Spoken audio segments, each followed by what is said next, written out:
Bruder, suster, Bapak Ibu, saudara-saudari, dan anak-anak terkasih, salam damai sejahtera, berkah dalem. Setiap musim penghujan, beberapa daerah di Pati mengalami bencana banjir. Sebaliknya, setiap musim kemarau mengalami bencana kekeringan. Berkaitan dengan terjadinya bencana banjir maupun kekeringan itu, seringkali belasan surat permohonan bantuan dari kepala-kepala desa masuk ke paroki Santo Yusuf Pati. Permohonan bantuan untuk menghadapi bencana banjir biasanya berupa sembako, nasi bungkus, dan obat-obatan.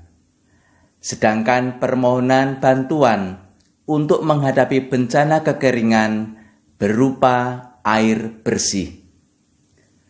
Berdasarkan banyaknya surat permohonan bantuan yang masuk ke paroki, saya rasa keberadaan Gereja Katolik Paroki Santo Yusuf Pati telah menjadi salah satu tempat bernaung bagi masyarakat Pati yang tertimpa bencana untuk mendapatkan bantuan.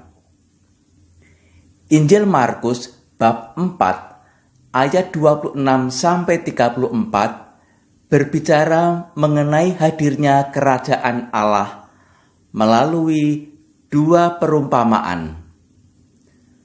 Perumpamaan pertama ayat 26-29 berbicara mengenai orang yang menaburkan benih di tanah.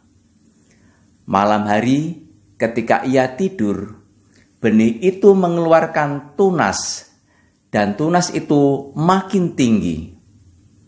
Bagaimana terjadinya, orang itu tidak tahu.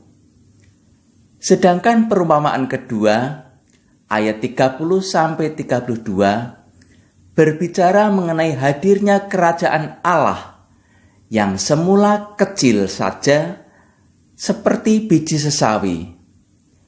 Namun ketika biji sesawi tersebut ditaburkan, ia bertumbuh menjadi lebih besar dari segala sayuran yang lain.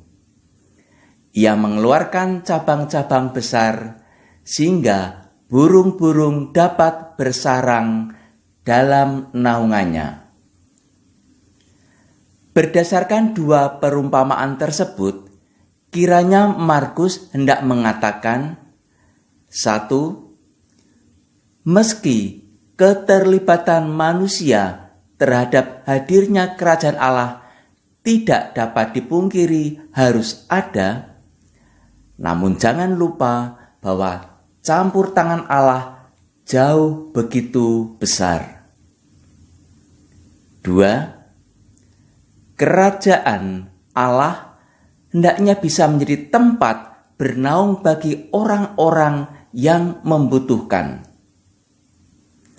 Sebagai warga gereja, semoga kita semakin sadar bahwa apapun yang kita lakukan dalam menghadirkan kerajaan Allah senantiasa mengandalkan campur tangan Allah. Namun di lain pihak, hendaknya kita berupaya semaksimal mungkin melalui pelayanan-pelayanan kita agar gereja semakin bisa menjadi tempat bernaung bagi masyarakat di sekitar kita yang membutuhkan bantuan.